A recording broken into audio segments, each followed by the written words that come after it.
Olá pessoal, estamos aqui então para mais um vídeo e o assunto que nós vamos tratar hoje é um assunto que mexe com a imaginação das pessoas já há séculos e séculos e séculos, e é um assunto polêmico, um assunto que desperta curiosidade, E vamos falar um pouco então sobre exorcismo.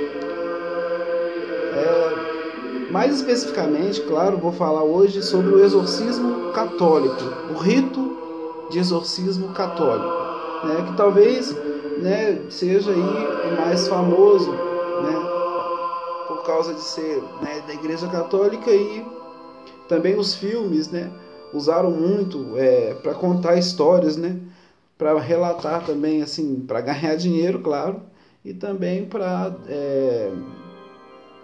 passar a história real no cinema, em alguns casos reais no cinema. Então a gente começa assim com a definição de exorcismo.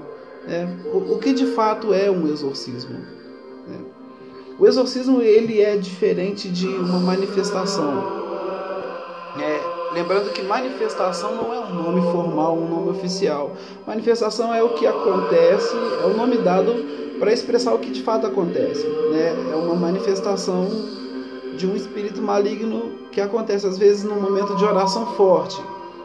Talvez se você não tem o costume de rezar ou de frequentar a igreja e ambientes de oração, você talvez não entenda, ou isso soe para você um pouco estranho, ou talvez para alguns pode soar até como coisa de conto de fadas, mas não, para muitos outros, como eu e muitos outros, nós sabemos que isso é uma realidade, e não é tão difícil assim acontecer. Você que está no meio assim da igreja e vê pessoas que às vezes vão para retiro, então você vê isso acontecer, manifestações, Deus curando ou Deus tirando daquela pessoa o mal que às vezes ele se aloja, não como uma possessão demoníaca, então não carece de um exorcismo, mas aquele mal que estava na pessoa escondido, talvez que se infiltrou, baseado na vida que aquela pessoa leva, ou seja, numa vida de pecado, e pecado em cima de pecado, uma vida totalmente desregrada. Então muitas das vezes dá uma brecha, um tipo de legalidade para que o inimigo se infiltre naquela pessoa. E quando o inimigo é confrontado, ele não suporta o poder de Deus. Quando ele é confrontado e aquela pessoa está num ambiente de oração, ela acaba manifestando, mas isso não é possessão demoníaca, porque logo após aquela pessoa fica bem e liberta.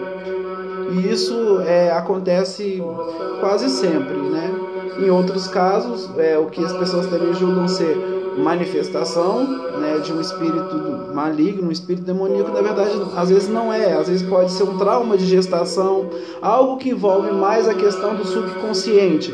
Então precisa analisar essas coisas. Agora, o exorcismo, a possessão, é caso raro de acontecer, Se bem que assim, a gente não vê isso sempre acontecendo, mas se bem que existem muitos casos por aí. Mas antes da gente entrar nisso, eu gostaria, claro, antes de começar a tratar desse assunto, eu gostaria de rezar, de pedir então que o Senhor venha em ordem de batalha comigo, me proteger e proteger a todos que estão assistindo esse vídeo, porque é um assunto complexo, tudo, que envolve o mundo espiritual, então convém que nós possamos rezar, Então, em nome do Pai, do Filho e do Espírito Santo. Amém. São Miguel Arcanjo, protegei-nos no combate. Seja o nosso refúgio contra as armadilhas e as ciladas do demônio. Ordene-lhe Deus, instantemente o pedimos. E vós, príncipe da milícia celeste, pela virtude divina, precipitai no inferno a Satanás e a todos os espíritos malignos que andam pelo mundo para perder as almas. Que assim seja. Amém. Que a cruz sagrada seja minha luz, não seja o dragão meu guia. Retira-te, Satanás, nunca me aconselhe as coisas vãs. é mal que tu me ofereces. Bebe tu mesmo teus próprios venenos. Amém. Em nome do Pai, do Filho e do Espírito Santo. Amém. Então, irmãos, voltando aqui ao assunto, né, vamos então entrar na definição do que é exorcismo. A palavra exorcismo vem do grego, né, exorkizai, que quer dizer conjurar, né, ou seja, expulsar o mal, conjurar o espírito maligno para que ele saia dali. E é um sacramental da igreja, né, ou seja, é diferente de sacramento. O sacramento é o que? A confissão, né, que é o sacramento da reconciliação, a unção dos enfermos, matrimônio, isso são sacramento. Agora, o exorcismo, ele é um sacramental que entra na liturgia da igreja. O Catecismo da Igreja, que é esse livro aqui, ó, né, acho que todo católico deveria ter. A partir, né, do parágrafo aí, de 1673, vai falar sobre o exorcismo, né, e eu quero ler um pedacinho para vocês, para que a gente possa então compreender melhor, né, esse assunto que desperta a curiosidade de tantas pessoas, né. O exorcismo solene, chamado grande exorcismo, só pode ser praticado por um sacerdote com a permissão do bispo. Então, nele é necessário proceder com prudência, observando estritamente as regras estabelecidas pela igreja. O exorcismo visa expulsar os demônios ou livrar da influência demoníaca, e isto pela autoridade espiritual que Jesus confiou à sua igreja. Bem diferente é o caso de doenças, sobretudo psíquicas, cujo tratamento depende da ciência médica. Então é diferente. É importante, pois, verificar, antes de celebrar o exorcismo, se trata de uma presença do maligno ou de uma doença. Então veja como que a igreja trata com cautela essa questão do exorcismo. É necessário, né, e é aconselhável até, que, embora não seja obrigatório, mas o procedimento geral é que o padre tenha conhecimento de psicologia, né, ou o padre tenha esse conhecimento, esse padre autorizado pelo bispo, tenha conhecimento de psicologia, né? Caso ele não tenha, ele provavelmente vai consultar um médico, chamar um médico para ir e um psiquiatra. E é importante ressaltar que tanto o médico ou o psiquiatra que acompanha o padre, né? Tanto o médico quanto o psiquiatra, é importante que eles conheçam também, né, que eles estejam familiarizados com a espiritualidade. Então não pode ser qualquer médico ou qualquer psiquiatra, mas psiquiatras e médicos que estejam familiarizados com a espiritualidade. Para quê? Para que eles possam diferenciar, né, o psiquiatra dizer: isso aqui não é da minha alçada. E embora, né, uma pessoa, né, pelos casos que a gente vê por aí, né, e que eu vou passar para que vocês possam depois fazer toda uma pesquisa aí na internet e confirmarem tudo que eu estou falando, né, se pareça muito, né, esses casos se parecem muito com crises psiquiátricas, né, mas existem diferenciais, né, existem muitos diferenciais em volta da pessoa que está possuída, que vai permitir ao psiquiatra identificar como sendo de fato algo sobrenatural e tudo, né? O objetivo, né, de conjurar para que a igreja recebeu de Jesus a autoridade espiritual para realizar esse exorcismo. Assim é a nossa fé, né? Um bispo, ele é exorcista. Todo bispo é exorcista, né? O padre não. O sacerdote, ele precisa da permissão do bispo, e geralmente o bispo vai escolher um padre que seja douto, né? Ou seja, um padre que tenha um bom conhecimento, que tenha uma boa índole, né? Que seja uma pessoa boa, uma pessoa piedosa, dedicada à fé, né? Então, provavelmente esse vai ser escolhido. O padre, ele vai ser exorcista apenas na diocese dele, né? Se ele sair, tiver em férias, por exemplo, e estiver em outra diocese e acontecer um caso de exorcismo, ele não tem autoridade para ir lá fazer. Ele precisa da permissão do bispo em qualquer diocese que ele for, entendeu? Por exemplo, suponhamos que eu seja padre, estou aqui na diocese de São João del Rei, né? E aqui eu tenho autoridade para ser exorcista, tudo bem. Mas se eu for lá para Barbacena, ali, se tiver um caso em Barbacena, que é bem próximo nosso, mas já é outra diocese, então eu teria que precisar da permissão também do bispo de Barbacena para exercer. Entende? Então é um caso assim complicado, né? E isso está, como é que eu vou dizer assim, fundamentado no Código de Direito Canônico, né, da Igreja.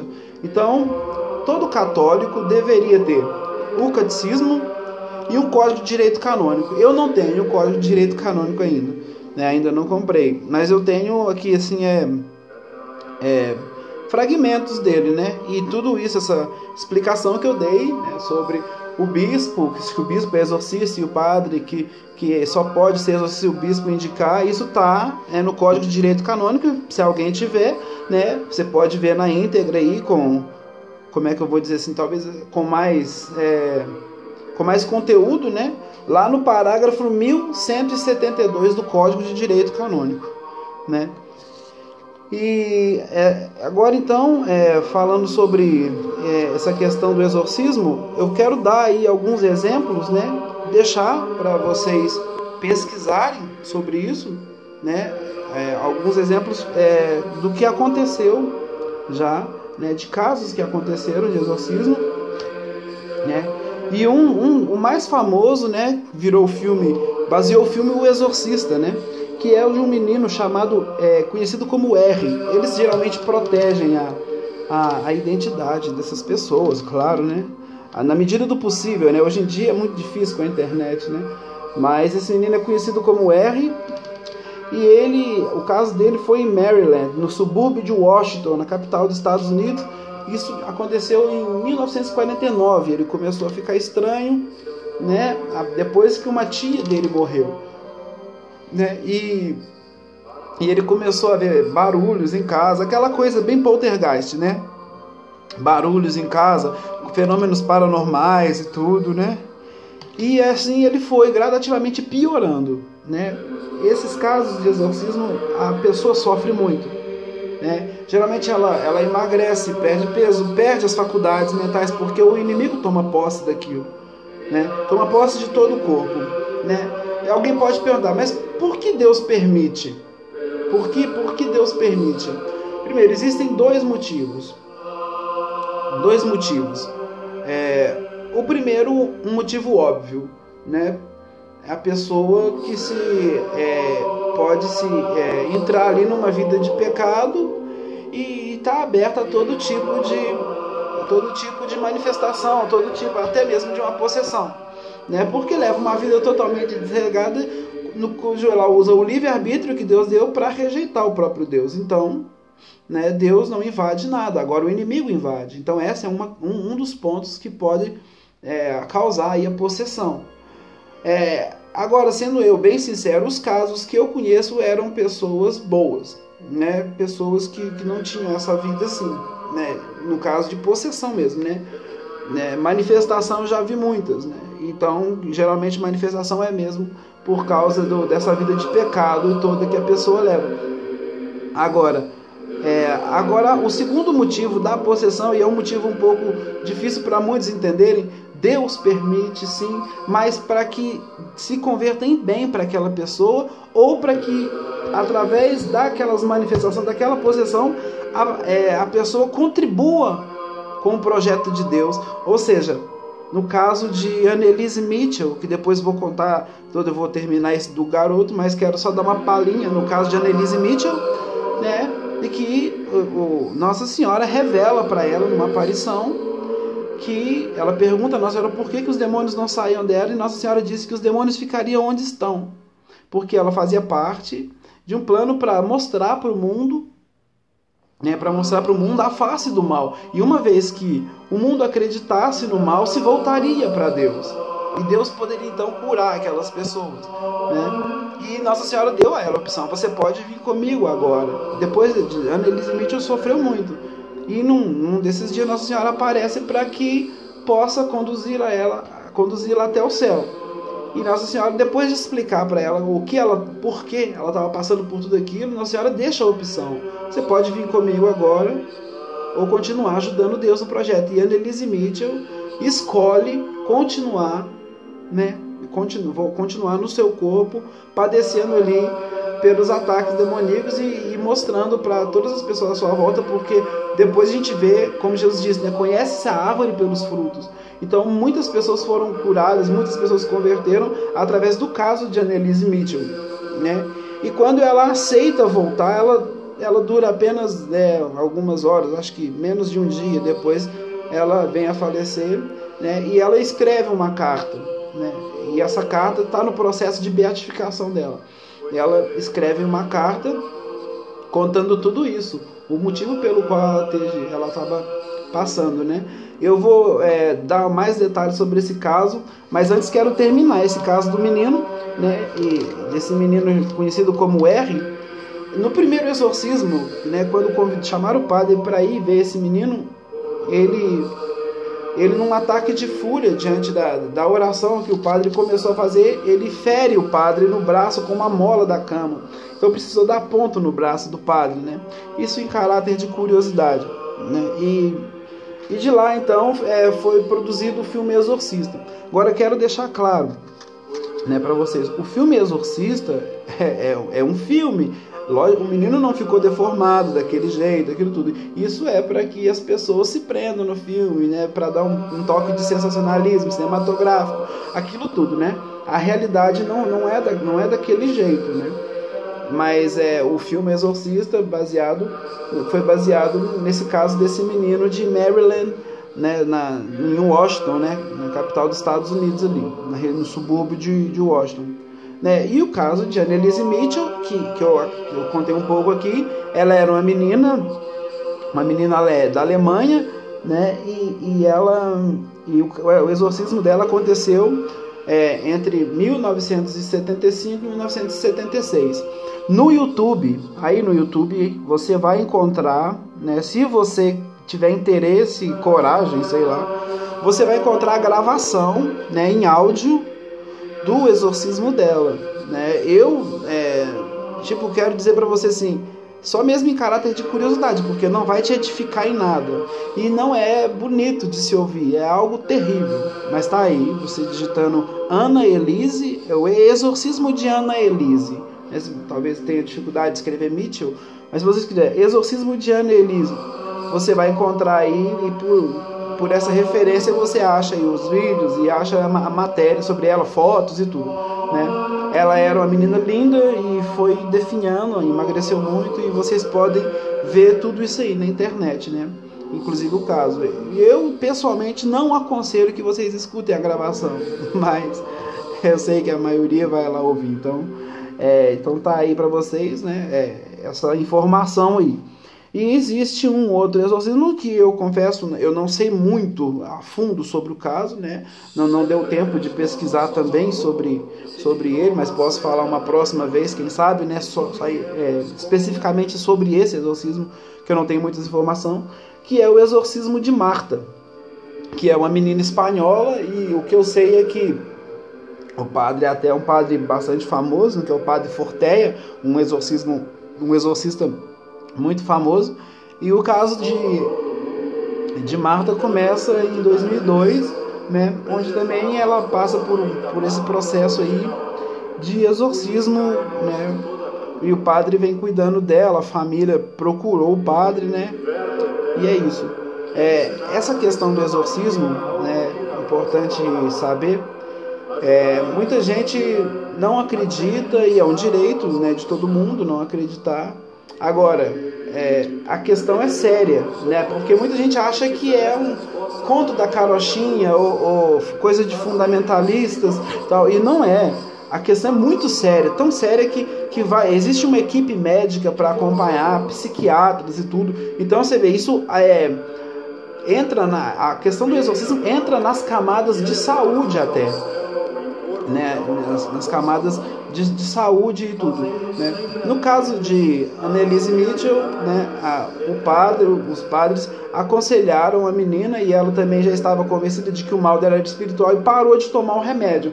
Embora a medicina não tenha encontrado nada, nenhum tipo de anomalia, acabou que os padres e a família dela também foram processados por negligência, né? Porque ela acabou vindo a falecer um tempo depois, e disseram que era culpa do remédio, mas teve um julgamento, mas não foi nada grave, né? E ela baseou o filme, a Annelise Mitchell baseou o filme, né? O Exorcismo de Emily Rose. Quem ainda não assistiu e tem curiosidade de conhecer mais a história, pode pegar esse filme aí, deve ter na internet mesmo, né? O Exorcismo de Emily Rose. É um filme bem fiel à realidade, né? Então, né, foi um vídeo sobre o exorcismo hoje, explicando um pouco, né? Não foi nenhuma aula, né? Quem sou eu para dar aula? Mas foi apenas dicas para que você possa aí conhecer mais, né? Que Deus nos abençoe, que Deus nos proteja, né, de todo esse mal, né? É importante a gente ter a consciência de que o inimigo é real, de que ele existe, de que quer nos derrubar, que não precisa dormir, que é mais poderoso que nós em essência. Mas, se estivermos com Deus, ele não pode nada contra nós. Então, levar uma vida cristã, uma vida de fé, para que nós possamos derrotar o inimigo e glorificar o nome de Deus. Então, agradeço a todos por terem assistido. Provavelmente amanhã já terá outro vídeo, né? Eu vou tentar colocar um vídeo todo dia, né? E amém. Fiquem com Deus, em nome do Pai, do Filho e do Espírito Santo. Amém.